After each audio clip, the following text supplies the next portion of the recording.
نحمده ونصلي على رسوله النبي الكريم رب اشرح لي صدري ويسر لي امري واحلل عقدة من لساني يفقهوا قولي.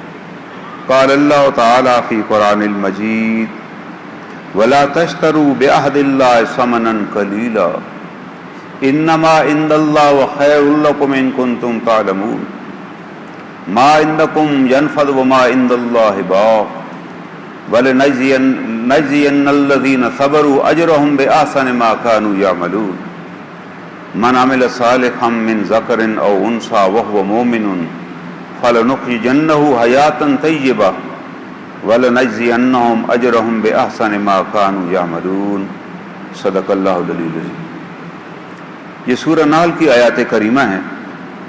ان آیات کریمہ میں گزشتہ جمعے پہ جو آپ کو بتایا کہ اللہ تعالیٰ فرماتے ہیں کہ جب تم کوئی وعدہ کر لو تو اس وعدے کو نہ توڑو. جس بات پہ تم اللہ کو گواہ بنا لو کہ جی اللہ گواہ ہے میں یہ کام کروں گا، پھر جب اللہ گواہ پہ وہ دوسرا فریق آپ کی بات کو مان گیا تو آپ نے وہ قسم توڑ ڈالی، تو آپ نے دراصل اللہ کا اکرام نہیں کیا، اللہ تعالیٰ کے نام کی توہین کی آپ نے، اور اس کے لیے پھر اس عذاب کے لیے تیار رہیے. اس کا نقصان نہیں ہوگا جس کا آپ نے نقصان کرنا چاہا قسم کھا کر. تو اللہ تعالیٰ فرما رہے ہیں جو گزشتہ آیت تھی میں صرف اس کو یاد کرانا چاہتا ہوں وَلَا تَكُونُوا كَالَّتِي نَقَضَتْ غَزْلَهَا مِن بَعْدِ قُوَّةٍ أَنْكَاثًا، کہ تم اس عورت کی طرح نہ ہو جانا جو سارا دن محنت کر کے سوت کاٹتی ہے، کپاس کو لے کے چرخے پہ کام کرتی ہے اور شام کو دھاگا بنا لیتی ہے محنت کر کے، اور جب رات ہوتی ہے تو اس دھاگے کو کاٹ کے پھینک دیتی ہے. وہ ساری محنت تو ضائع چلی گئی. ایک عورت تھی اس زمانے میں جس کی مثال دی گئی، پاگل عورت، وہ سارا دن جو کام کرتی تھی ضائع کر دیتی تھی. تو اللہ تعالیٰ فرماتے ہیں کہ تمہیں ایمان کی دولت مل چکی ہے، تم صاحب ایمان ہو، اور جب تم کہتے ہو کہ اللہ کی قسم یہ میں کام کروں گا، آپ کا حق ادا کر دوں گا، میں وعدہ پابند ہوں اس پر، تو اس کے بعد اگر تم نے وعدہ توڑا تو دراصل تم نے جو کمایا تھا نا وہ تو نے ضائع کر دیا. جو تیری کمائی تھی نا، جو تو نے نمازیں پڑھی، جو تو نے حج کیے، جو تو نے زکوٰۃ دی، وہ سب ضائع چلا گیا تمہارے اس ایک قسم سے توڑنے پہ. اور ساتھ اللہ تعالیٰ فرماتے ہیں تَتَّخِذُونَ أَيْمَانَكُمْ دَخْلًا بَيْنَكُمْ أَن تَكُونَ أُمَّةٌ هِيَ أَرْبَىٰ مِنْ أُمَّةٍ. اب دوسرا حکم آ گیا. پہلا حکم تو یہ ہے کہ قسم نہیں توڑنی، جب آپ نے وعدہ کر لیا. دوسرا حکم ہے قسم توڑنے کا، کہ کب قسم توڑنی کب ہے. قرآن پاک کے جو احکامات ہیں وہ کوئی سالڈ احکامات نہیں ہیں کہ بس ایک حکم اللہ تعالیٰ نے دے دیا تو بس ہم مجبور ہیں. اللہ تعالیٰ بتا رہے ہیں کہ حج آپ پر فرض ہے، لیکن آگے بتایا جا رہا ہے کہ اگر آپ صاحب نصاب ہیں. اور اللہ کے رسول صلی اللہ علیہ وسلم نے فرمایا کہ آپ کے پاس اتنے پیسے ہیں کہ خود بھی جاؤ سفر کرو اور گھر والوں کو بھی خرچہ دے کے جا سکو. اگر گھر والوں کے لیے خرچہ نہیں ہے تو مت حج پہ جاؤ، آپ پہ فرض ہی نہیں ہے. پھر آپ موج کریں، آپ کو حج کا ثواب ملے گا، آپ نے نیت کی ہوئی ہے. لیکن آپ کہتے ہیں جی میرے پاس اتنے پیسے تو ہیں، میں تو حج کر سکتا ہوں، لیکن یہ 1.5-2 مہینے پیچھے میرے خاندان کے پاس کچھ نہیں ہے تو میں اللہ توکل پہ جا رہا ہوں. یہ توکل نہیں ہے، شریعت نے اس توکل کی اجازت نہیں دی. آپ کا توکل کا یہ لیول ہے، آپ کے گھر والوں کا یہ لیول نہیں. آپ ان کی ضروریت 2 مہینے کی ضروریات پوری کر کے جائیں، پھر چلے جائیں بھلے سے، اور ساتھ زیادہ راہ بھی لے جائیں. پہلے زمانے میں لوگ چل پڑتے تھے حج پہ، کہ قافلہ جا رہا ہوتا ساتھ چلتے تھے، سارے راستے بھیک مانگتے تھے کہ جی ہم اللہ کے مہمان ہیں، اللہ کے لوگ کھلاتے پلاتے. قرآن نے منع کیا کہ یہ کیا کرتے ہو یار، تم جہاں اللہ کے گھر رہے اور بھیک لوگوں سے مانگ رہے. اگر زیادہ راہ نہیں تھا آپ کے پاس تو مت جاتے. آپ پہ حج فرض ہی نہیں ہے، آپ نے بس نیت کر لی اور آپ کے پاس اسباب نہیں جمع ہوئے، آپ کا شمار حاجیوں میں ہی ہوگا. اللہ نیت پہ ثواب دینے والے ہیں.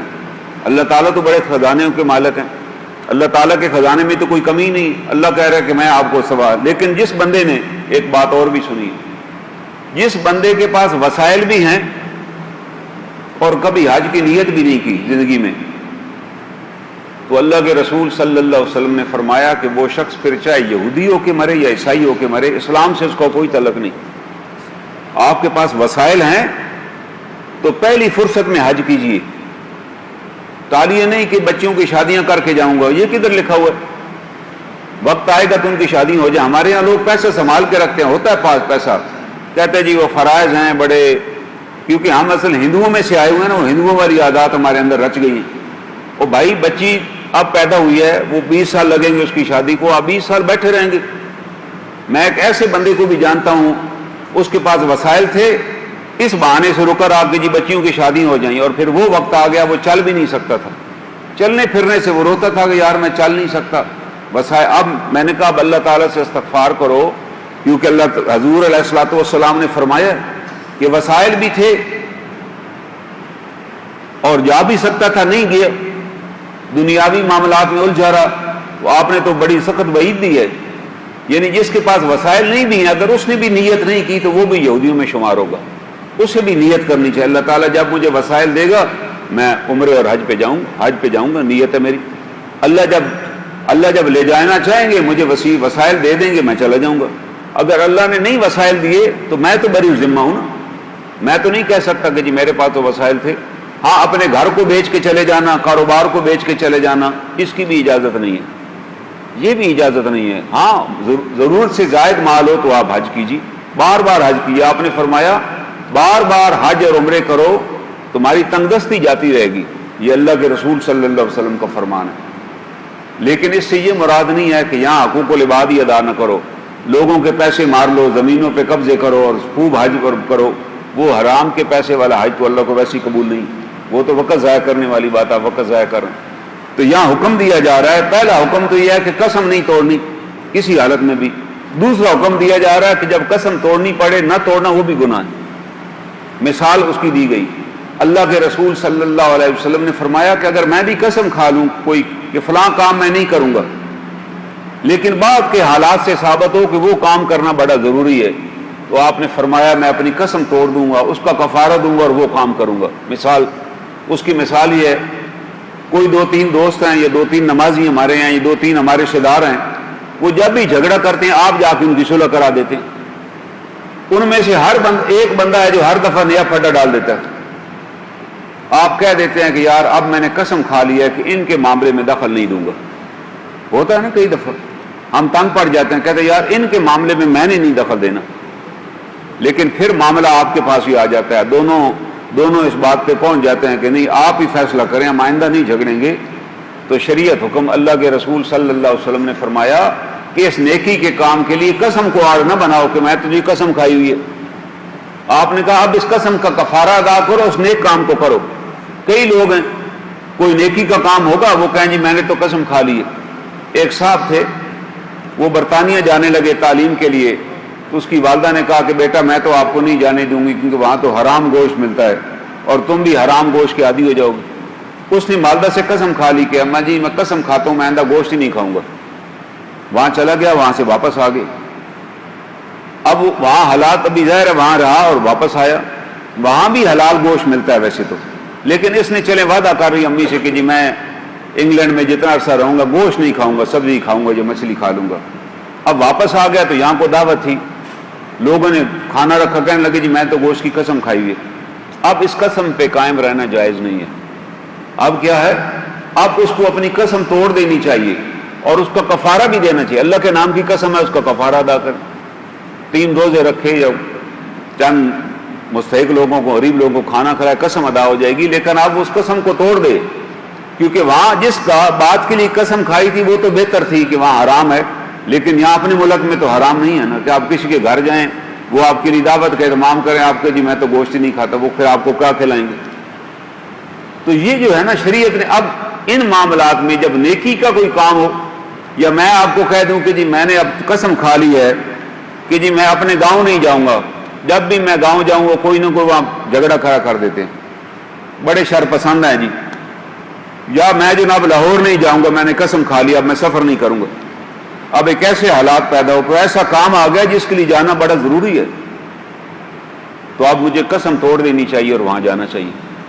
ہاں, جہاں قسم توڑنے سے منع ہے کہ دوسروں کا حق مارنے کے لیے جو وعدہ تھا نا کہ میں آپ کا حق ادا کر دوں گا, قسم کھا لی, وہ توڑنے کی اجازت نہیں.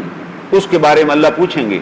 اور اللہ تعالیٰ, یہ جو آیت کریمہ میں نے آپ کے سامنے تلاوت کی, اللہ تعالیٰ فرماتے ہیں انما یبلوکم اللہ بہ, اس کے ذریعے سے تو اللہ تمہیں آزماتا ہے.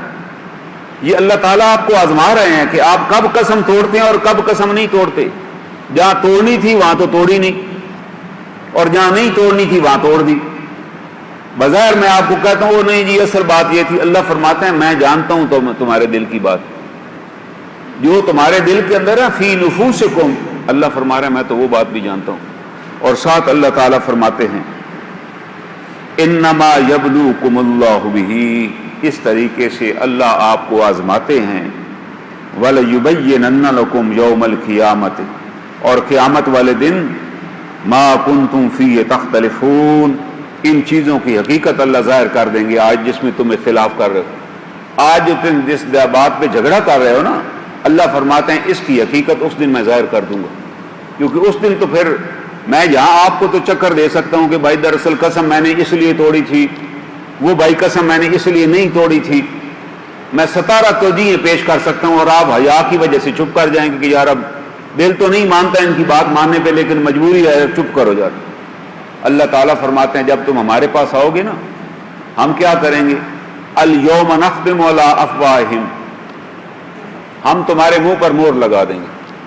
الیوم نختم علی افواہہم وتکلمنا ایدیہم وتشہد ارجلہم بما کانوا یکسبون، اس دن تمہارے ہاتھ بولیں گے اور پاؤں گواہی دیں گے جو تم کیا کرتے تھے. اس دن ہاتھ کہے گا کہ جناب انہوں نے قسم اس لیے توڑی تھی کہ یہ کرنا چاہتے تھے، پاؤں گواہی دیں گے کہ میں قسم توڑنے کے بعد یہ وہاں بھی گئے تھے یہ کام کرنے کے لیے.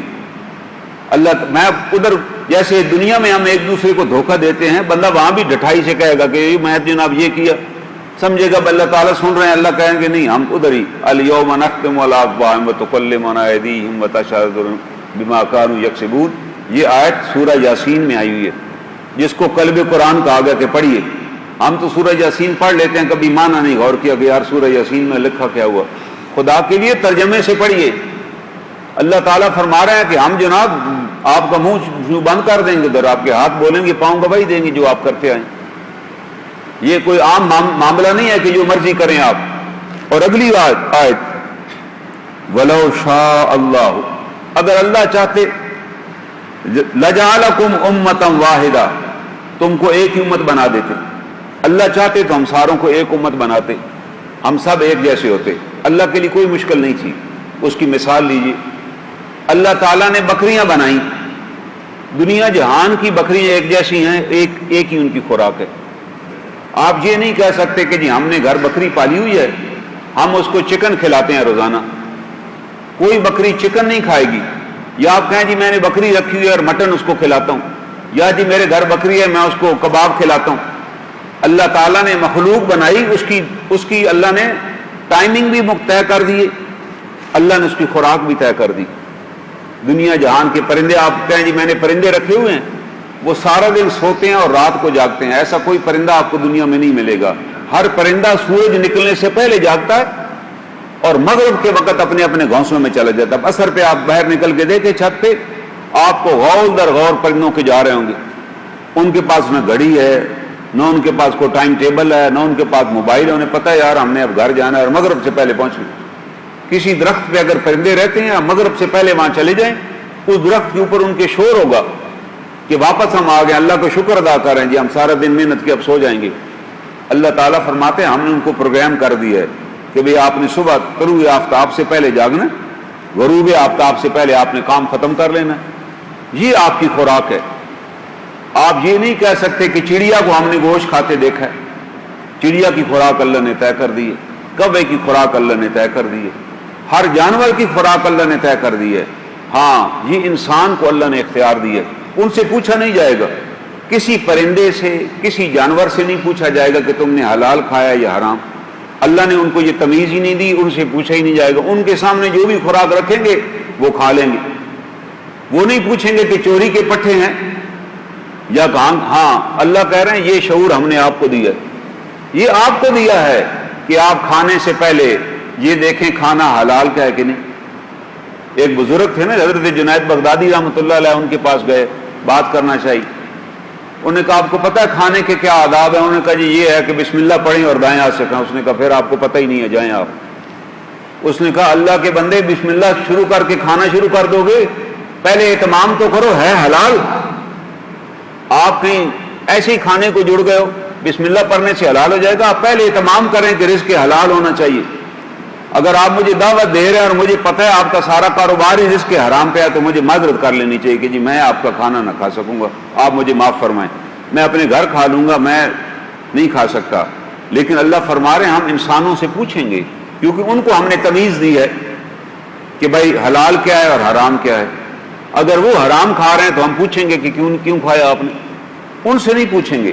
اور اللہ فرماتے ہیں بعض انسان ایسے ہیں کالانعام، وہ جانوروں کی طرح ہیں، بل ہو وہ عدل، بلکہ جانوروں سے بھی گئے گزرے، کہ جیسے جانور کا تو کام نہیں ہے کہ آپ اس کو چارہ ڈالیں یا کھانا ڈالیں، وہ پوچھے جی کہاں سے لائیں، لیکن انسان کو تو پوچھنا ہے، انسان کو پوچھنا چاہیے۔ ہم گھر جائیں اور گھر میری کوئی کمائی نہیں اور میں گھر میرے جاؤں تو وہاں دیگیں پکی ہوں، تو میں گھر والوں سے پوچھوں تو صحیح کہ جناب یہ دیگیں کہاں سے آئی ہیں، یہ کھانا کہاں سے آیا ہے۔ اور اگر میں یہ بھی نہیں پوچھتا تو پھر اللہ کے رسول صلی اللہ علیہ وسلم نے اس خاوند کے لیے بڑے سخت الفاظ استعمال کیے کہ جہنمی ہے، جس کو یہ بھی نہیں پتا۔ آپ نے کہا وہ دیوس ہے جس کو یہ بھی نہیں پتا میرے گھر کون آتا ہے اور کون جاتا ہے۔ اتنے بھی سادہ نہ کہ جی ہمیں کیا پتا جی وہ کئی لوگ آتے ہیں، پھر آپ نے فرمایا وہ دیوس اس پر لعنت ہے، اس کو یہ بھی نہیں پتا میرے گھر کون آتا ہے اور کون جا رہا ہے۔ شریعت نے ہمیں پابند بتایا ہے اور شریعت نے ہمارے لیے قوانین بنائے ہیں۔ اللہ چاہتے تو ہمیں بھی ایک جیسا بنا دیتے اور ہماری خوراک طے کر دیتے کہ جی آپ کی خوراک ہے، جی آپ نے کھانا ہے، اور سوال جواب بھی نہ ہوتے۔ لیکن اللہ فرماتے نہیں، آپ سے سوال جواب بھی ہوگا، آپ سے پوچھا بھی جائے گا، کیونکہ آپ کو ہم نے اختیار دیا ہے ایک کام نہ کرنے کا اور ایک کام کرنے کا۔ پوچھا جائے گا یہ کام کرنا تھا کیوں نہیں کیا، یہ کام نہیں کرنا تھا کیوں نہیں کیا۔ میں نے پہلی جو آیات آپ کے سامنے پڑھی ہے نا، انما یامر بالعدل والاحسان، کہ اللہ تعالیٰ تمہیں عدل، احسان اور صلہ رحمی کا حکم دیتے ہیں، اور اللہ تعالیٰ آپ کو یہ بھی حکم دے رہے ہیں وَيَنْهَا عَنِ الْفَحْشَاءِ وَالْمُنْكَرِ وَالْبَغْيِ يَعِظُكُمْ لَعَلَّكُمْ تَذَكَّرُونَ۔ اللہ تعالیٰ یہ بھی کہہ رہے ہیں کہ بھائی بے حیائی نہ کرو، فحاشی نہ کرو، گندے کام نہ کرو اور بغاوت نہ کرو۔ آج کتنے لوگ ہیں بڑے بادشاہ ہیں، دیندار نمازی ہیں، واٹس ایپ کے جناب عورتوں کی تصویریں شیئر کر رہے ہیں، خواتین کے جی فوٹو آئی ہوئی بھیج رہے ہیں دوسروں کو، کہ جی آیا تھا بھیج دیا۔ او بھائی اللہ کے بندے، آپ کو پتہ ہے کسی کو کوئی تصویر بھیجنا کسی غیر محرم کی، اس پہ کیا حکم ہے؟ قرآن پاک میں آتا ہے کہ وہ لوگ جو تمہارے اندر بے حیائی پھیلانا چاہتے ہیں وہ دردناک عذاب کے لیے تیار ہو جائیں۔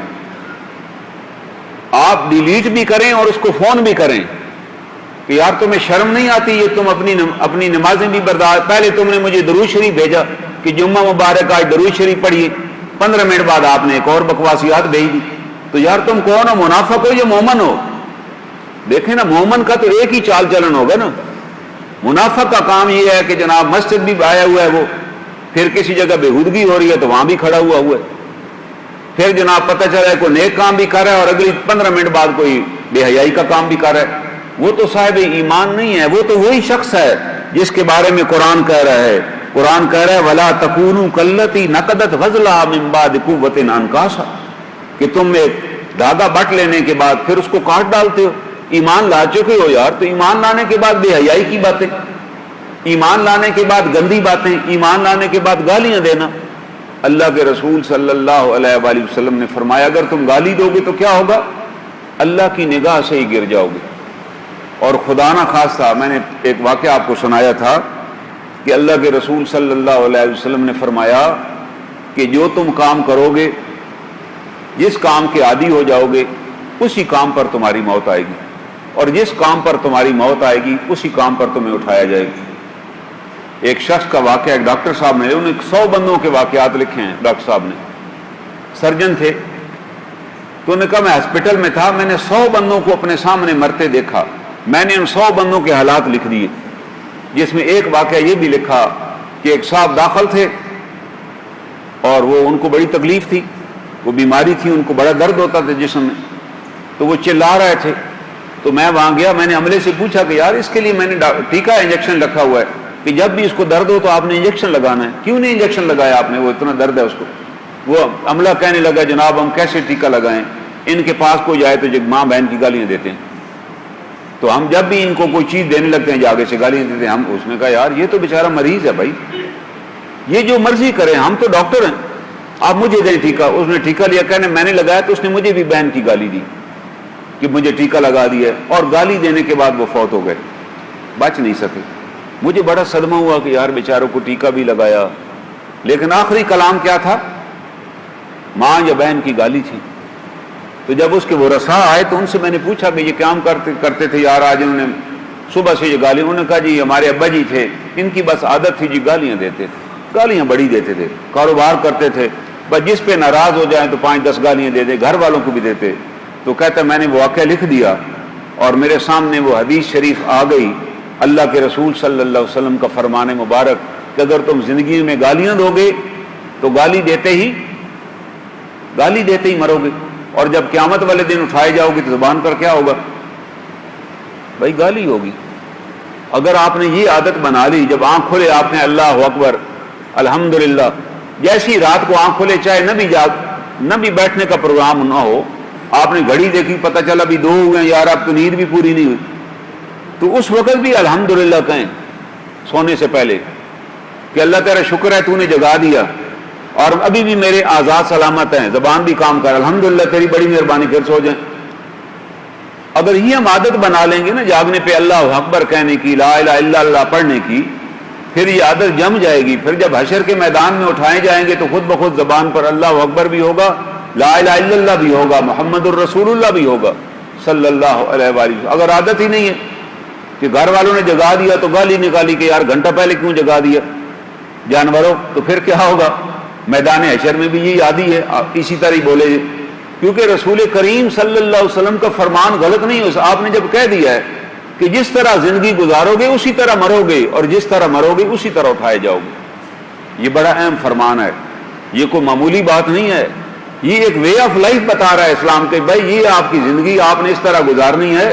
ہم دعا کرتے ہیں اللہ تعالیٰ خاتمہ ایمان پہ فرما. اللہ تعالیٰ کیسے خاتمہ ایمان پہ فرمائے جب میرا سارا عمل ہی ایمان کے خلاف ہے؟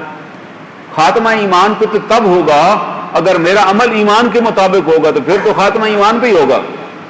لیکن خاتمہ کام سارے منافقوں والے, دعا ایمان والوں کی, جو کہ اللہ کے رسول صلی اللہ علیہ وآلہ وسلم کے فرمان کی خلاف ہے سرے سے. اور اگلی آیت میں اللہ تعالیٰ کیا فرما رہے ہیں؟ اگر ہم چاہتے تو تمہیں ایک امت بنا دیتے, ایک قوم بنا دیتے, سارے مسلمان ہوتے, حلال و حرام کی تمیز ہی نہ ہوتی. اللہ بتاتے بھائی حرام کھائے گا ہی نہیں تو ہم حرام کھاتے ہی نہیں. لیکن اللہ کیا فرماتے ہیں؟ وَلَٰكِن يُضِلُّ مَن يَشَاءُ, لیکن جو چاہتا ہے گمراہ ہونا ہم اسے گمراہ کر دیتے ہیں.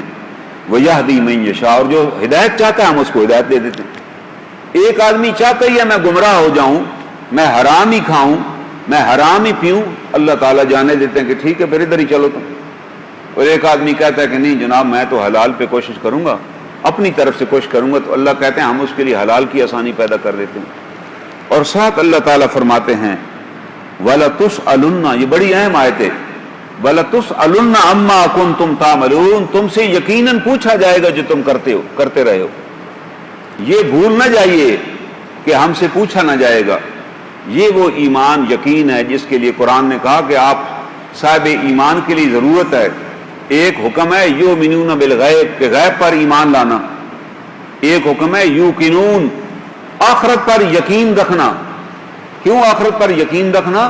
وَلَتُسْأَلُنَّ عَمَّا كُنتُمْ تَعْمَلُونَ, ہمیں یہ یقین ہو کہ یار جو میں آج کر رہا ہوں مجھ کے بارے میں قیامت والے دن پوچھا جائے گا. اللہ پوچھیں گے کہ بھائی مکان کس کا تھا, پیسے کس کو دینے تھے, کس کا حق مار لیا اور کس کا حق ادا نہیں کیا. جب تک یہ یقین نہیں ہوگا ہماری خلاصی نہ ہو سکے گی. ہمیں قرآن کہتا ہے آپ تقوی والے ہی نہیں ہو سکتے. متقی کے لیے ضروری ہے کہ اس کا آخرت پر ایمان نہ ہو. آخرت پر یقین, ایمان اور چیز ہے, یقین اور چیز. ہمیں آخرت پر ایمان ہے کہ آخرت ہوگی, یقین نہیں ہے. ہم سمجھتے ابھی بڑا ٹائم پڑا یار, میرے والد صاحب 90 برس کی عمر میں فوت ہوئے تھے تو میری تو آدھی بھی عمر نہیں ہوئی ہے, مجھے کون سی اتنی جلدی ہے مرنے کی. مانگ لیں گے معافی جب موقع ملے گا. اس کا مطلب ہے مجھے آخرت پر ایمان ہے, یقین نہیں ہے. اگر یقین ہو جائے, ایک صحابی نے کہا اے اللہ کے رسول صلی اللہ علیہ وسلم مجھ پر بڑی کیفیت طاری ہے, میں جب زور پڑھ کے جاتا ہوں تو مجھے یقین نہیں ہوتا کہ میں اثر پر بھی آؤں گا کہ نہیں. آپ نے کہا اتنی لمبی امید باندھے پھرتے ہو زور سے اثر تک. آپ نے کہا میں جب کھانا کھاتا ہوں اور نوالا منہ میں لے جاتا ہوں تو مجھے یقین نہیں ہوتا کہ میرا ہاتھ بھی نیچے آئے گا نہیں. یہ کون فرما رہے ہیں؟ یہ رسول کریم صلی اللہ علیہ وسلم فرما رہے ہیں کہ مجھے یقین نہیں ہوتا کہ میرے ہاتھ تک ہو سکتا ہے میری موت اس سے پہلے ہی آ جائے. یہ وہ نبی فرما رہے ہیں جن کے پاس جب موت کا فرشتہ آیا نا حضور صلی اللہ علیہ وسلم کے پاس تو اندر نہیں آیا, پہلے جبرائیل امین تشریف لائے اور آ کے سلام کیا اور کہا کہ اللہ کے رسول صلی اللہ علیہ وسلم اسرائیل باہر تشریف لائے ہوئے ہیں, اندر آنے کی اجازت مانگ رہے ہیں اور آج کے بعد کسی سے اجازت نہیں لیں گے. آپ نے کہا میں بھی رفیق الاعلی تک جانا چاہتا ہوں, آپ ان کو اندر آنے دو. یہ وہ نبی فرما رہے ہیں کہ مجھے پتہ نہیں ہے کہ میری موت کب آ جائے گی, کس وقت آ جائے گی, مجھے تو یہ بھی نہیں پتا کہ ہاتھ اوپر جائے گا کہ نہیں. ہم نے کتنے بندوں کے پیسے دبائے ہوئے ہیں, کتنے بندوں کے حق مارے ہوئے ہیں, کتنے لوگوں سے زیادتیاں کی ہوئی ہیں اور اس امید پہ بیٹھے ہیں کہ بعد میں معافی تلافی کرا دیں گے. وہ شاید موقع ہی نہ آئے. بھائی آپ کو کس نے بتایا آپ کو موقع ملے گا؟ موقع ہی نہیں ملے گا. یہ قرآن تو خود کہہ رہے ہیں. اللہ تعالیٰ فرما رہے ہیں وَلَتُسْأَلُنَّ عَمَّا كُنْتُمْ تَعْمَلُونَ, تم سے سوال کیا جائے گا جو تم کرتے رہے ہو. آپ کس خوش فہمی. اگلی آیت سنیے وَلَا تَتَّخِذُوا أَيْمَانَكُمْ دَخَلًا بَيْنَكُمْ فَتَزِلَّ قَدَمٌ بَعْدَ ثُبُوتِهَا وَتَذُوقُوا السُّوءَ بِمَا صَدَدتُّمْ عَنْ سَبِيلِ اللَّهِ وَلَكُمْ عَذَابٌ عَظِيمٌ. اور اپنی قسموں کو آپس میں اس بات کا ذریعہ نہ بناؤ کہ لوگ کے قدم جم جھکنے کے بعد تمہارے قدم لڑکھڑا جائیں کہ جی میں نے تو قسم کھا لی ہے, اور ساتھ یہ کہو کہ اس وجہ سے تم نے لوگوں کو اللہ کے راستے سے روکا, اگر تم نے یہ کیا تمہیں سخت عذاب ملے گا. کیوں میں تو جی قسم کھا چکا ہوں میں یہ کام نہیں کروں گا. سارے کہہ رہے ہیں یار یہ نیکی کا کام ہے اور آپ ہی کر سکتے ہیں. آپ کے بعد میں تو قسم کھائی ہوئی ہے جی. اللہ کہہ رہے ہیں ایسی قسمیں نہ کھاؤ کہ اپنے آپ کو نیکی سے محروم کر لو. تم سے پوچھا جائے گا کیوں آپ نے ایسی غلط قسم کھائی. ان غلط قسموں کو توڑو, لیکن ساتھ کفارہ بھی ادا کرو تاکہ تمہیں احساس ہو کہ قسم توڑنے کی کیا اہمیت ہے. جب اللہ کے رسول صلی اللہ علیہ وسلم فرما رہے ہیں کہ اگر میں بھی قسم کھا لوں اور مجھے بعد میں پتہ چلے کہ وہ کام تو بڑا کرنے والا کام تھا, اس میں بہتری تھی, تو میں قسم توڑ دوں گا, کفارہ ادا کروں گا, مگر اس کو کروں گا, اس سے محروم نہیں رہوں گا. آج آپ کو کتنے لوگ ملیں گے نام نہاد بزرگ کے جی وہ ہمارا جھگڑا ہوگا جی میں تو قسم کھائی ہوئی ہے میں کسی کے جھگڑے میں دخل ہی نہیں دیتا. بھائی آپ تو پھر عضو معطل ہیں, آپ کا تو کوئی کام ہی نہیں ہے یہاں پر, آپ تو بیکار شخص ہیں. کوئی خیر کا کام آپ سے ہو ہی نہیں سکتا کہ آپ کریں کہ جی اس میں نقصان. بھائی زندگی میں تو نقصان فائدہ ہوتا ہی رہتا ہے نا. اس وجہ سے میں نیکی کا کام چھوڑ دوں کہ نقصان ہو جائے گا تو پھر میرا اللہ پر ایمان ہی نہیں. اللہ تو یہ کہہ رہا ہے کہ نفع نقصان کس کے اختیار میں ہے؟ وہ تو میرے اختیار میں ہے. آپ اس سے ڈرے بیٹھے ہیں کہ اس طرح کروں گا تو نقصان ہو جائے گا, ایسے کروں گا تو نفع ہو جائے گا. یہ تو نری حماقت ہے. اللہ چاہیں گے نقصان میں سے نفع نکال کے دکھا دیں گے, اور اگر اللہ چاہیں گے جس کو تم نفع سمجھا رہے ہو وہ تمہارے گلے پڑ جائے گا. تم کہو گے یار یہ کدھر سے نفع مجھے مل گیا, میں تو جان چھڑانا چاہتا ہوں. یہی ایمان ہے, اسی کا نام ایمان ہے کہ نفع اور نقصان کی امید اللہ تعالیٰ کی ذات سے ہونی چاہیے, کسی بندے سے نہیں. اور ساتھ اللہ تعالیٰ فرماتے ہیں وَلَا تَشْتَرُوا بِعَهْدِ اللَّهِ ثَمَنًا قَلِيلًا, اللہ کے وعدے کو, اللہ کے ساتھ کیے ہوئے عہد کو کسی دنیاوی فائدے کے لیے نہ بیچ ڈالنا. ثمنًا قلیلا کا مطلب ہے دنیا کا جتنے سے بڑا بھی فائدہ تمہیں مل جائے وہ ثمنًا قلیلا, وہ ختم ہونے والا ہے. اس لیے وہ جو آپ نے وعدہ کیا ہوا ہے, کسی جگہ آپ ضامن بنے ہوئے ہیں تو اس کو پورا کیجئے. یہ اللہ کے نام پہ آپ بنے تھے, اس کو نہ توڑیے.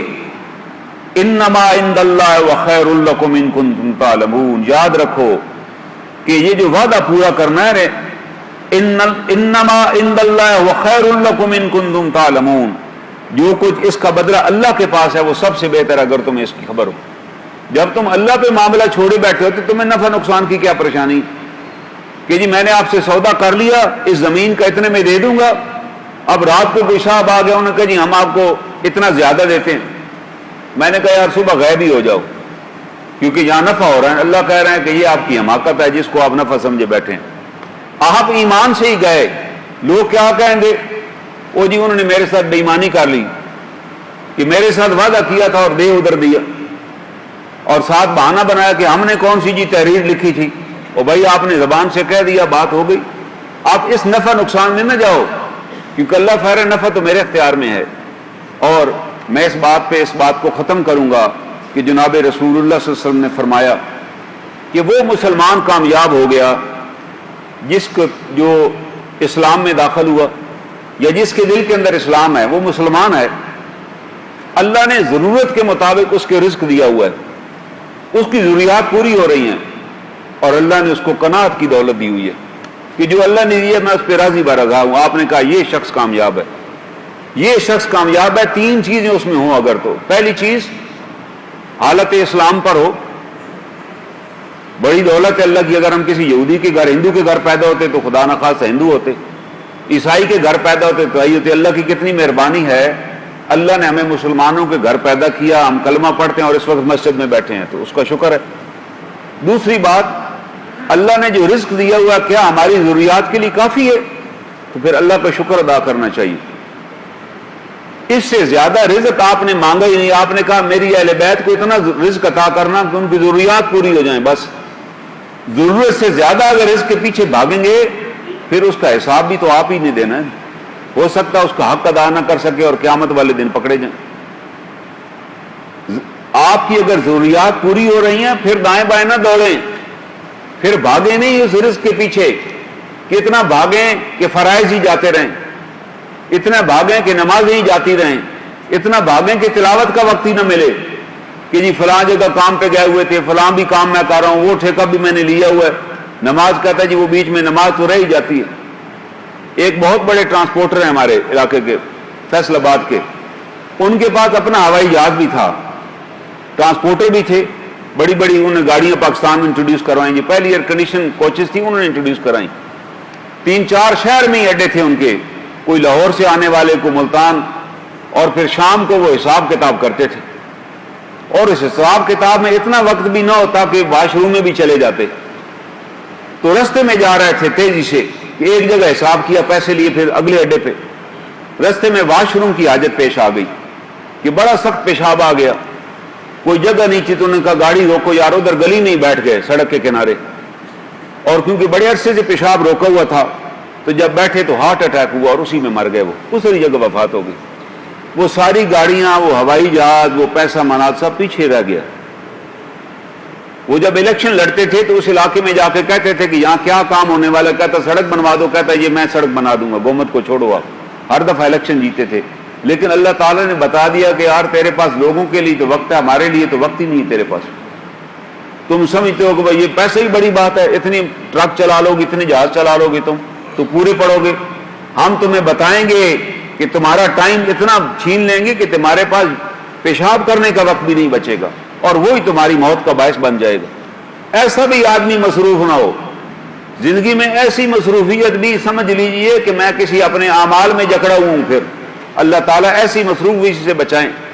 جیسے میں نے عرض کی کہ ایک اسلام پہ ہونا، اس کا جتنا شکر ادا کیا جائے کم ہے۔ اللہ تیری بڑی مہربانی کہ تو نے مجھے حالت اسلام میں رکھا ہوا ہے۔ دوسرا، ضرورت کا رزق۔ تیسرا، قناعت کی دولت کہ میں اس رزق پر راضی برضا ہوں۔ آپ مجھے کہیں گے جی آئیں آپ کو فلاں جگہ ایک پلاٹ مل رہا ہے، بڑی اچھی زمین ہے، آدھے پیسوں میں مل رہی ہے، تو مجھے دیکھنا چاہیے کہ یار میرے پاس گھر بھی ہے، کاروبار، میں کہوں بھائی مجھے نہیں اور چاہیے، میرے لیے یہ کافی ہے، یہ مقدمہ ہی بنے گا، میں کیوں اس کو چھوڑ کے جاؤں۔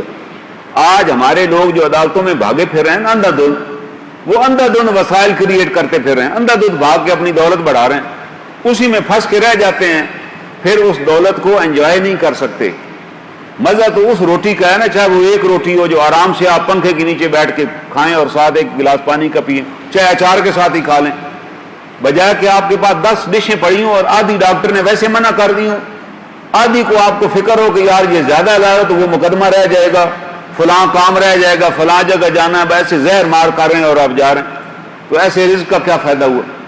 اس لیے اللہ کے رسول صلی اللہ علیہ وسلم نے یہ دعا مانگی کہ میرے اہل بیت کو اتنا رزق عطا کرنا کہ وہ کسی کے محتاج نہ رہیں، ان کی ضروریات پوری ہوں، اور ان کو قناعت کی دولت عطا کرنا۔ جس کو قناعت کی دولت مل گئی وہ سب سے بڑا سخی ہے۔ اللہ تعالیٰ سے دعا ہے اللہ تعالیٰ ہمیں ان آیات کی معرفت نصیب فرمائے۔ وآخر دعوانا ان الحمد للہ رب العالمین۔